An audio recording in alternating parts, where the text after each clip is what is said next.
Being who you are is complicated, especially knowing who that person then is. At any age, that's difficult, let alone live up to it. Because even though in the times when we doubt ourselves, we advise others to just be yourself. And having been on the receiving end of that advice, that never really seems to satisfy me. Because although being yourself is good, somehow it's still never enough with all the self-improvement we should also be doing. So whether you identify as an alpha or a beta, or you're on your sigma grind set, you're a girl boss or just a trad wife, whatever type you want to identify as, it's not only difficult to be yourself, it's also difficult to be the person that other people expect you to be.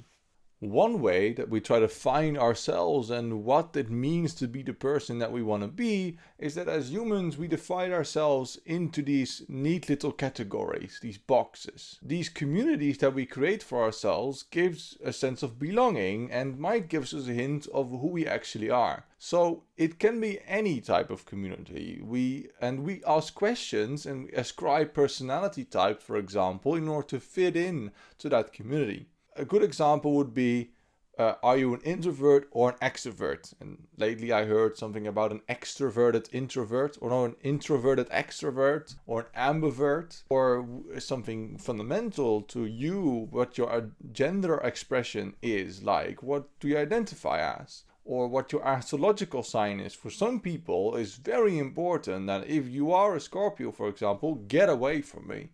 Can also be something like a Hogwarts house, something you just fill into a quiz and say, oh look, I am this house, and somehow I am always in the worst house. It can be your Myers-Briggs test result, your Enneagram, things that give a more of an air of scientificness. What fandom you choose to ascribe to, whether you are a geek or a gamer, or you're a Whovian or a fashionista, or you are an Aryaneator, a Swiftie, part of the beehive. Any of those communities would tell us something about who we are. At least we think so. You think, because that's not actually how it works. There's no amount of questions that if you were to summarize it, you would find out who you actually are. They are supposed to represent itty bitty parts of you and then give a hint about who you are. More importantly, in contrast to what you are not. Being in Gryffindor doesn't only give you information supposedly about who you are, but mostly that you are less like Hufflepuffs or Ravenclaws or Slytherins. Some boxes we don't even get to choose, like race. We don't get to choose which race we are. We are assigned that by the society that we live in, and that has certain meanings that we do not choose. So, if it was true that all these boxes together would help us find who we actually are, then you could say case closed. But still there's a feeling, I could imagine, that no matter how many quizzes you fill in, there's a feeling that you do not belong. If you were to break it down in percentages, and we take a Pottermore quiz for example, and one question ended up being the difference between being Ravenclaw instead of Slytherin. So you ended up being weird and smart instead of having to do some actual soul searching about a poorly written group of blood supremacists. So if you do more and more and more of those quizzes, you will do some soul searching. And you will find that the more categories we ascribe ourselves to, we are trying to explore who we are, like a puzzle piece in the larger puzzle who you are. But it's never really enough. It's never really know who your true, authentic self is that keeps being espoused that you need to be like. And herein lies the crux. This is what the answer that this video today is going to try to help you out. It said, how will you be authentic? And I'm telling you, it's impossible to be authentic in this world. Think about it like this. Your life is like a story, and within that story you have these boxes. And you can imagine that these boxes that we put ourselves in are like boxes of actual clothes that you could wear, like batches of clothes. When you open a box, you have different clothes that you could potentially wear. That some of them you might pick out and some of you choose to wear, and some of them you might not want to. But they do belong with the box. So when you are a Gryffindor that has certain traits, therefore certain clothes that you can feel pretty in, or you can feel that they not belong to you. What our thoughts are of being authentic is that if we get enough of these boxes with enough clothes, then we might finally be able to truly express who we are. But no matter how much boxes we will find, we will never make a wardrobe that perfectly fits us. That's not only because some of the clothes that are in our wardrobe we didn't choose. Some boxes in life, like race, get determined for us at birth, and society expects that to be some certain clothes in there that you can wear or you cannot wear. You might identify it or not, but we will expect them as a society that they're in there. Throughout our lives, we get more and more of these boxes. Some get described to us, some we choose. As children, we relate to the world by looking at our parents, for example, that are really our heroes, or looking at role models and saying we want to be like them when we grow up. As a teenager, an angsty teen, you compare yourself to others and see all the flaws in yourself that, oh, they all seem to be so confident and you don't have your business settled. Adults too, you need this sense of community and identity, finding it by ascribing an identity to a political party. It's like what being a Democrat is like, or Labour vote, or Tory in a certain region even. Or with football teams, that we care very much about the football team that we were born in or that we choose to live in. So we all make sense of the world by relating ourselves to it. We voluntarily put each other in some boxes, and in some boxes we get put in. So throughout life we get these boxes. In these boxes of clothes, you will find some clothes that you proudly display, and some that you don't.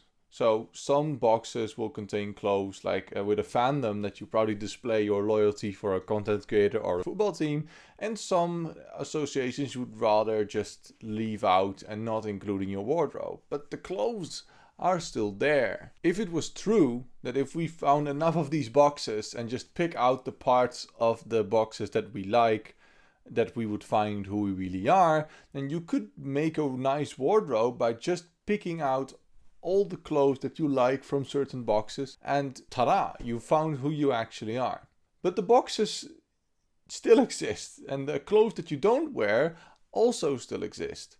Others might think, therefore, if you try to develop your own sense of style, that they know that style, they know who you are by the boxes that we chose. We have this kind of style that I have from the 1800s or so, and people know me like that. If I all of a sudden turn up with a sweatshirt or a hoodie, jogging pants and sneakers, people around me are starting to ask questions. Is that maybe he's being fake? He's not really being himself. So you see that others already have an expectation that they think they know who I am by the clothes that I decide to wear, by the actual clothes we decide to wear, let alone from the boxes that we ascribe to and put ourselves into.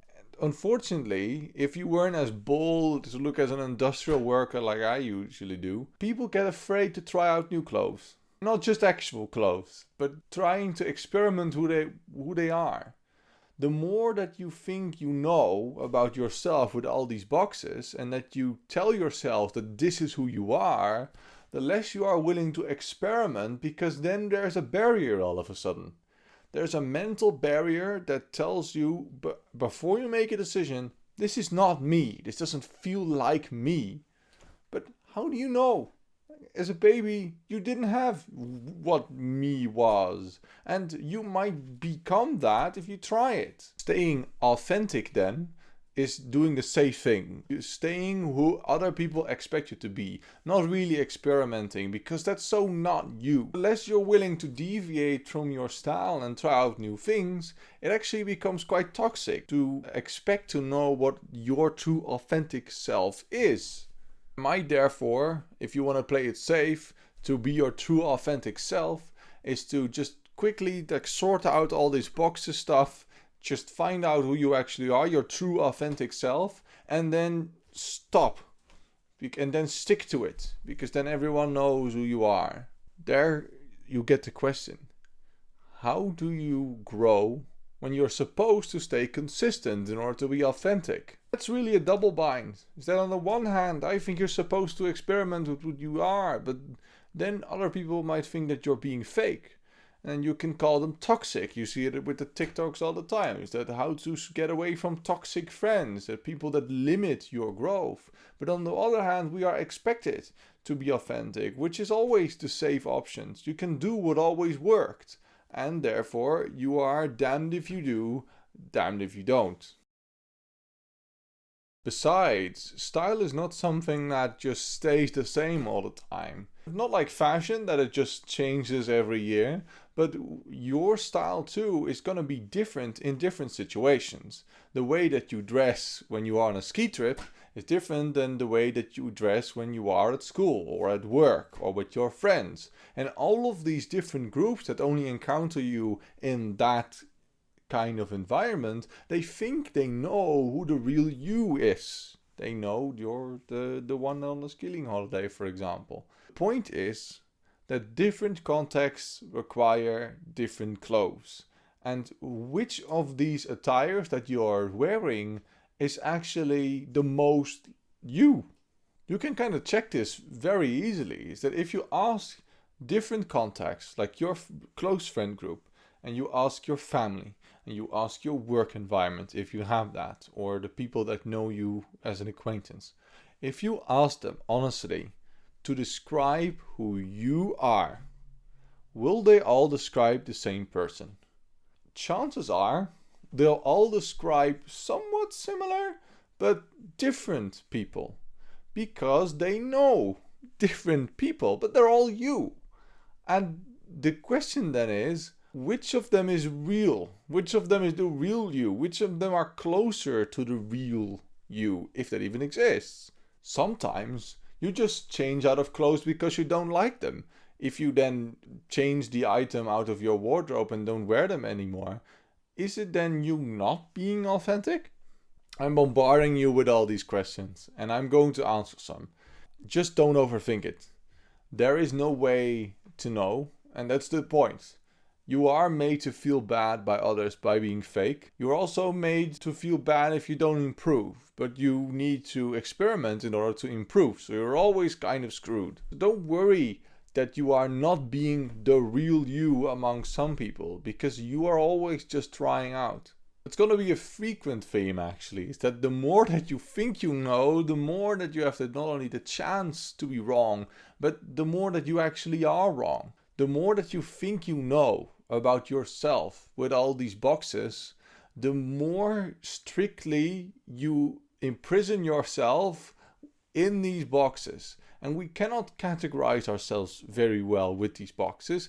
And these boxes overlap all the time and contradict one another. If you think of a quiz like the Pottermore quiz, which is quite simple, or you think of something like the Myers-Briggs test that has more of an air of scientificness, that the more of these boxes that you have, the more they won't overlap. They'll and your astrological sign, for example, they'll just tell slightly different people, and sometimes they'll contradict each other. Is that one test emphasizes the fact that you are determined, another test describes that you are loyal, but which test would tell you that you are being disloyal? Which test would tell you that you are the opposite? Well, none. These tests, these boxes don't actually help you. They will only ever build up in your metaphorical house and then crowd up the space that you need to live in. When these boxes overlap, it might seem that, oh no, they are just slightly describing a different you. So when you go to a Pottermore quiz or a Myers-Briggs test or your astrological sign, when they describe you, they will all inevitably describe a slightly different person or emphasize different qualities. But think about it like this.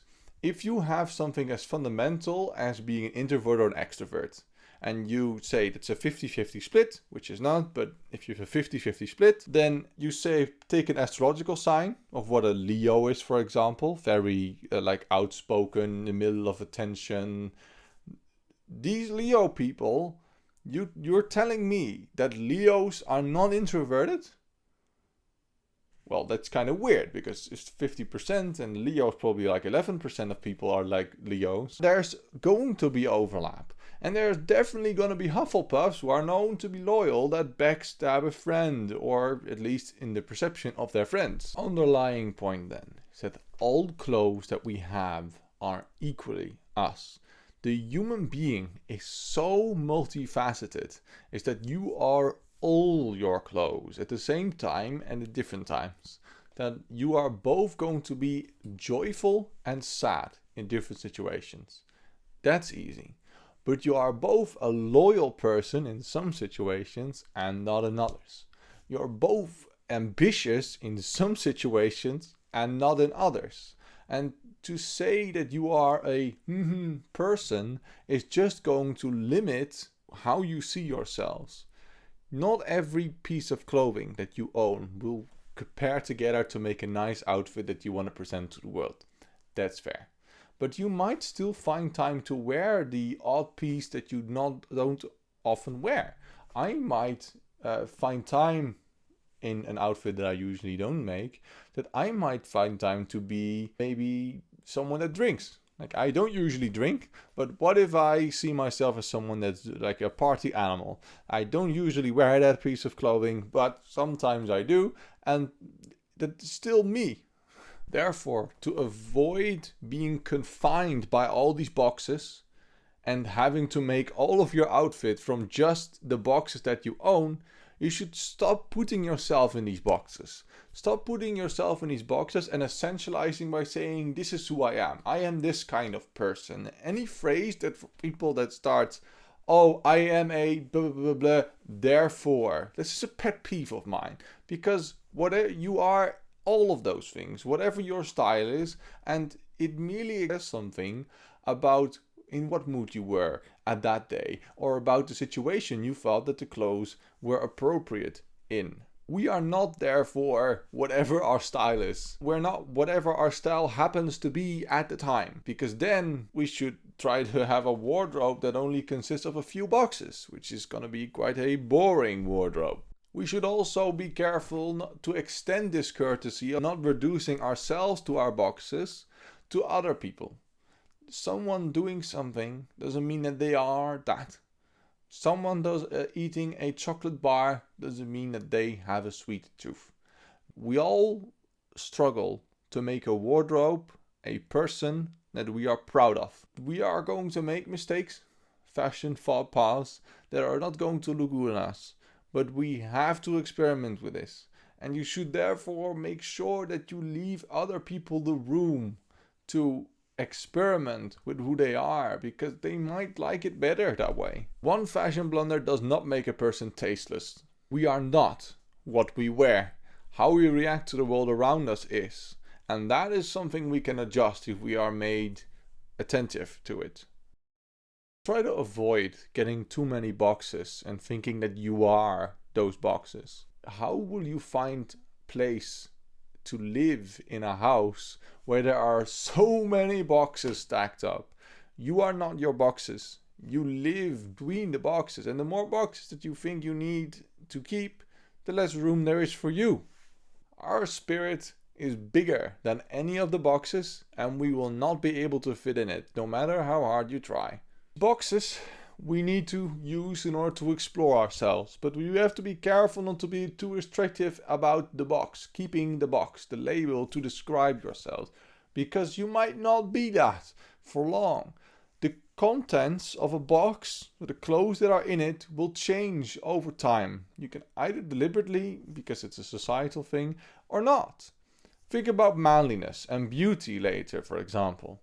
Well, what manliness is in the West a few hundred years ago here in Europe was like having aristocrats that wore these nice little wigs. Or that the high heel was originally a shoe that was made for men. And nowadays we think that's kind of girly and we will say mock people that wear it. And now we think that manliness consists of like these big muscles and having all these women on your arm and showing like signs of wealth, which we value now. Think about beauty. Beauty standards change over time as well. That what we think is beautiful for women, like 50 years ago, was more that they were more discreet and they were more doll-like or skinnier than they are now. And now, gradually speaking, people are starting to appreciate more curvy women, like as those beauty standards change too. So the contents of a box will change over time, and that's usually a good thing. So how a box comes into existence, you can take a box like manliness. A manliness box, what a man means, is something we decide as a society. It's a culmination of all our opinions. And these things change over time and over place, like I just mentioned, but it's also that we decide of what's in it, what we expect for men to be. So if we expect a man to be tall and dark and handsome and have good hair and be able to make at least $1 million and have a full six-pack, then not a lot of men are going to be able to fit into that box.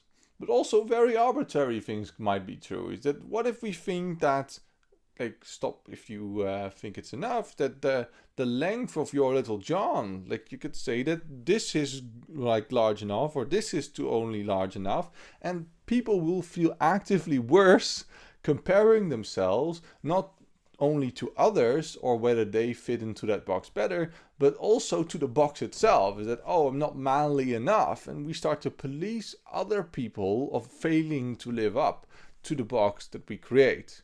With enough arbitrary characteristics and you sum them all up, is that who actually does fit into that box? And the problem is that no one does.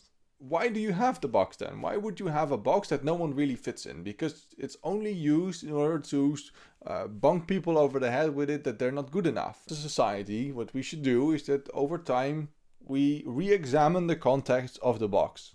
We ask, do these clothes still fit there? Do they make sense? Do they not crowd up too much space? Because boxes can be aspirational.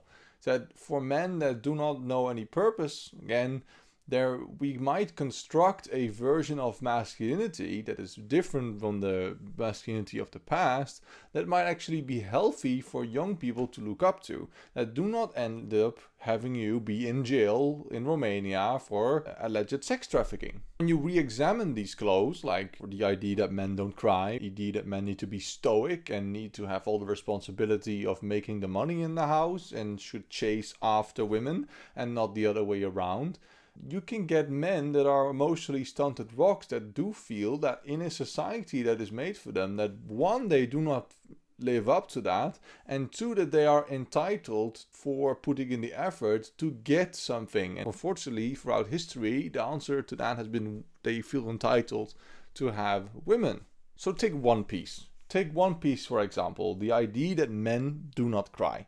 You can pull that out of the box and you can talk about it and you can agree, like unfortunately we don't agree nowadays on anything, but we usually agree that the idea that men don't cry is kind of stupid and it leads to people being emotionally stunted rocks.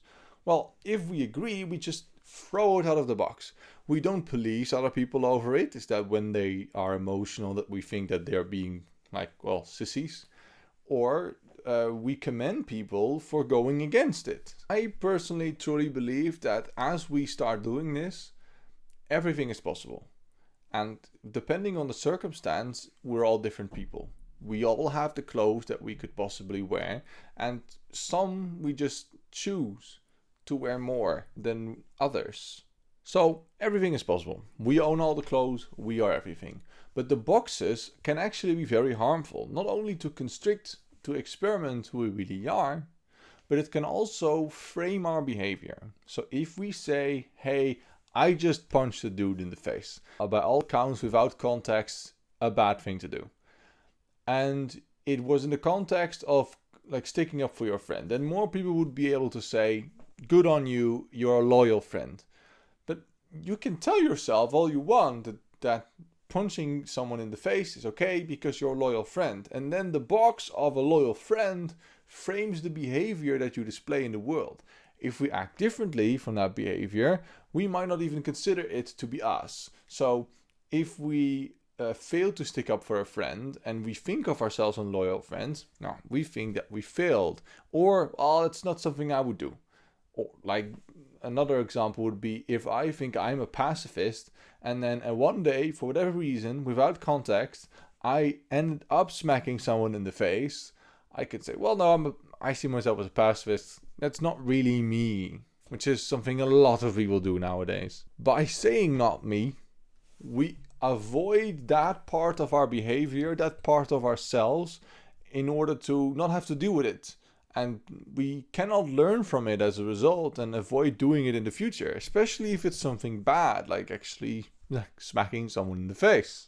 You might think, therefore, that understanding ourselves is all about like experiment with these boxes and then throwing the boxes away and then understanding that all of it is closed, so it's not really us. But it's also not about being completely naked and just running around. It is the understanding that we all wear different clothes at different time, and about understanding why we pick certain clothes for certain situations. Becoming aware of that for yourself and for other people will bring you so much freedom to express who you are and to be at peace, to be yourself, not having to be authentic, and to try out new things. As I was alluding to, boxes are important because they not only constrict our room to breathe of who we are and frame how we do things, they also like narrow down our thinking for the sake of ease. If we have one opinion of ourselves, it's difficult to change it later once it's formed. If you do have too many boxes, you can't move around and add new boxes, and therefore we say it's hard to learn an old dog new tricks if you think you know everything. The more we think we know, the more it's difficult to get to learn more and be humble about it, about the things that you don't know. So when people say, this is just who I am, I always wonder, are you just a dumbass or are you just acting like one? It will really free you to understand this thing about clothes and boxes. The line between who we are and what we do, so who is really us and what we do, is just as arbitrary and non-existent as the line between who we are and what we choose to wear. These are separate, and you do not need to think that you are what you wear or you are what you do. Like what we wear might tell us something about us, about what mood we might be in. It's not directly translatable into style and therefore not in who we really are. It's healthier, at the end of the day, to just throw out the idea that we are something that is set in stone at all. Nothing is set in stone. And thinking that it is set in stone makes it that way. You can't know who you are. Like life is a process. It takes on average 80 years to complete. And if at 18 you thought you knew who you really are and stuck to it, then you got 62 years ahead of you of being very boring because you'd be the same person all those times. That's not the case, and I hope you understand that that is not the case. Don't think of yourself looking for being complete. There's no way, there's no progress bar. You are who you are at one point in time. You are a continuous work in process. There's no way of being authentic, there's no way to be yourself. There's only just trying out, and we're all figuring it out. Therefore, there is no one true self. There are multiple true versions of you, and they're all equally true. Be at peace with that. You might be different at different times for different reasons, wear different clothes for different situations. All are okay. All are you. So I'm not just the son that my father knows me as. I'm not just a friend that my best friend has known me as for the last 10 years. I'm not just a student that all my teachers have known me as, or as my classmates thought they knew me. They're all equally me, and it's all fine. Although some things might be more or less constant about all of those versions of Lorenzo, of all those images that you are, they are never really how you define yourself to be. Like if we go back to clothes. Some shirts you hold on for longer periods of time because it reminds you of your significant other. It has an emotional value for whatever. Therefore, you might say that that piece of clothing is more like you, and because it's more constant. But what you are is only who you define yourself to be. It's never really reducible to one piece of clothing, to one box of clothing, to one wardrobe. You shouldn't be tied down by the boxes that you think of. You should only ever experiment with them and be influenced by them. It's kind of the beauty of life, is that you live and you learn. You learn new things, you change your mind sometimes, and sometimes, well, you change the way you dress. And not just in the way that I'm talking about. You try it out, new things. You try out and mix things up. And you become a different person, or for a temporary period of time, experiment with that and have maybe even find some joy in it. But it also means that you find some of the old clothes that you were wearing, and as taste change of life changes, you have to throw out some old clothes to make room for new clothes to really breathe. And this is where we will end. Some clothes will stick in your wardrobe for longer periods of time because of emotional value. That's fine. Some clothes are less replaceable than other clothes. Some clothes you only wear once a month. Some clothes you've only ever worn once. Some clothes you wear all the time. But you are more than your outfits. You are never just one outfit, and you are more than the outfits put all together. Don't let other people pick the outfits for you. And don't confine yourselves to one set of outfits too. Don't be afraid to try new things, because you might be surprised of how much you like that person. Well, we're at the end again. It might be a bit of a longer one, but when you talk about multifaceted part of human nature, it's always going to be a bit longer, because it's a combination of all the lessons that I've had to learn over the years. Thank you for sticking around. I've got a video on the screen that's the next in the series, and I hope if you enjoyed this one, like, subscribe, and mostly leave a comment, and we'll be on our journey.